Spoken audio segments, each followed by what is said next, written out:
Morning. Uy, nandiyan na si O Sir. ano naman ginagawa niyo? Ano ba yan? Puro na lang kayo aral. Sorry po, Mag-ML sir. naman kayo. Nagalit tuloy si Lumabas kayo, pumunta kayo sa ibang section. Oh, may free time kayo. Sige po, Hindi sir. yung Sige puro na po. lang kayo aral dyan. Uy, ano ba Okay, yung so- ginagawa niya? Okay, sino yung mga sweepers ngayon? Sir, kami po, sir. Group Ano one. to? Ba't ang kintab ng sahig? Hala, Ano po kasi, Di ba sinabi ko wag linisin ng mabuti? Tsaka yung mga upuan nyo, ang straight. Guluhin nyo nga Sige po, yan. guguluhin ko lang. Ano ang kintab? Oh, ayan, nadudulas ako, sobrang kintab. Sorry po talaga, sir. Next time, Sorry po. So, Excuse me, sir. Yung assignment po natin. huwag niya sabihin ginawa niyo yung mga assignments niyo. Opo, sir. Opo, ginawa sir. ko. Ginawa niyo talaga yung pina-assignments ko kahapon. Sorry Di ba po, sinabi sir. ko wag niyo nang gawin yun? Ha?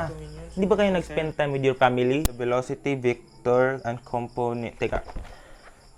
Ba't ang tahimik niyo?